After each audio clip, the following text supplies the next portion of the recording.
You are a phenomenal pick, and you've spent 30 years working on these issues that are so important.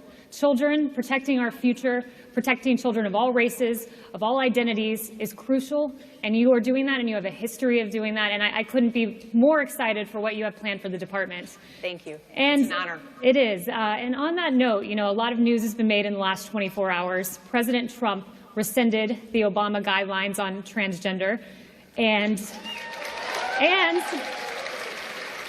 let's be very clear why he did that.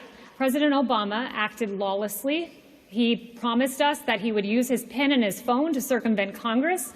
He did so repeatedly, including with these guidelines that reinterpreted federal statute. So you put out a letter afterwards basically saying that you want to protect all children, all students. And I wanted to give you an opportunity to clarify what you meant and state what you meant and the ethos of that letter. Sure. Thank you, Kaylee. Well, I think the statement spoke to it for itself and to a large extent. But let me just say that this issue was a very huge example of the Obama administration's overreach to suggest a one-size-fits-all federal government approach, top-down approach to issues that are best dealt with and solved at a personal level and a local level. And I have made clear from the moment I've been in this job that it's our job to protect students and to do that to the fullest extent that we can, and also to provide students, parents, and teachers with more flexibility around how education is delivered and how education is experienced, and to protect and preserve personal freedoms. Absolutely. And on that note, you know, talking about the states and empowering the parents, you know, we as conservatives in this room fully believe that the states are the appropriate, robust actors in the field of education. We want parents to be empowered, and part of that is empowering the states. So with that said, what is the role of the federal government and the Department of Education vis-a-vis the states? Well, the Department of Education has, in the past several years, played a very integral role, I would argue in many ways too much of a role. With the new implementation of the new ESSA rules and law, we will see a lot of that power return to the states and a lot of the flexibility given to the states to do what they can do best on behalf of students. I think that's the right direction. I think the role of the federal government should be as light a touch as possible. And the areas in which the Department of Education has an important role are really around the needs of special needs students and around some of the civil rights issues that we've referenced earlier. Undoubtedly.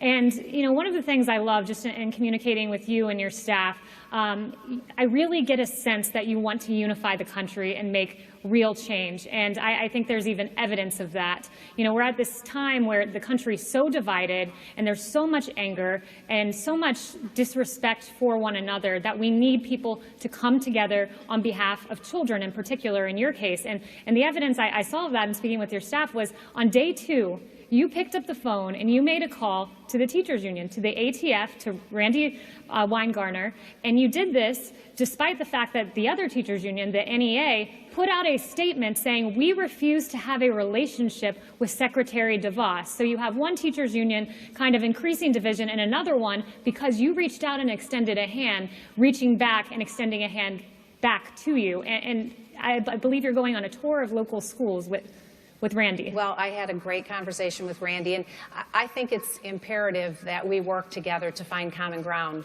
If students represent 100% of our future, we need to be focused around what's right for them and doing what's right for them.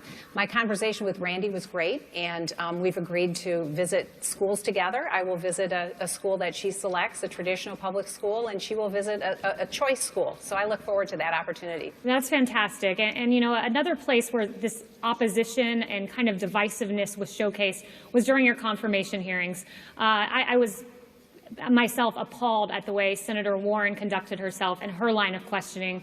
But by contrast, you had Senator Scott, who told a beautiful story of how you grew up and how your family mortgaged everything they had to start a business, and you painted a cinder block building and worked on an assembly line. And I think it's such an empowering story, and I wonder if you'd share a little bit of that, because you are the American dream, and a lot of students out there are trying to achieve the same thing your family achieved. Oh, sure.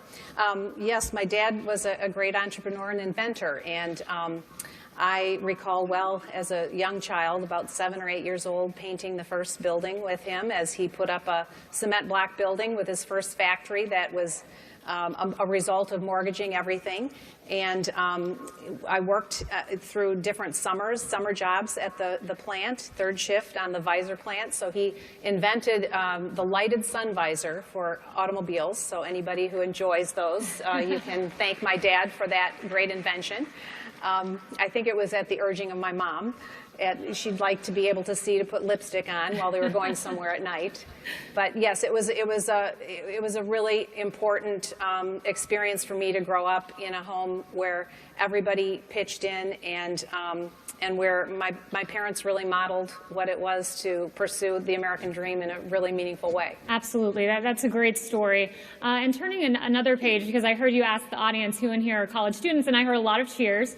Something that's really important to students, conservative students in particular, I'm a recent law school graduate, so I can empathize with the students out there, is academic freedom. Because a lot of times on college campuses, you feel that you speak at your own risk if you speak conservative thought.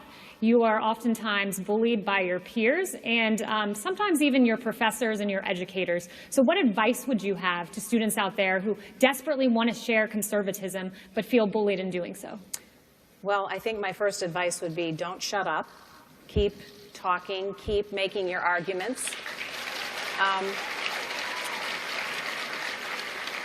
You can do so respectfully and with civility, but I think you need to do so with confidence. We need to have opposing viewpoints and differing ideas in an academic environment and in any environment where ideas are necessary to be exchanged. And I just urge and encourage all of the college students here, or any student, to continue to bring your ideas and your viewpoints. That's the best way to learn, and it's the best way for us all to learn how to get along together as well. Absolutely. And one of the things that I loved about you when you were President Trump's pick is the work that you have done on behalf of children in poverty. You helped 400,000 families in poverty and assisted them and gave them school choice and assisted in their educational pursuit. And that's fantastic.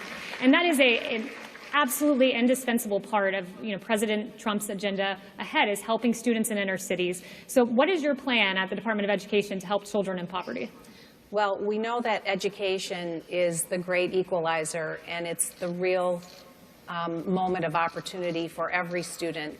And so the notion that I can choose where my children go to school because I can afford to pay for it, but my fellow Americans can't because they don't have the same economic means, it's not right, it's unjust.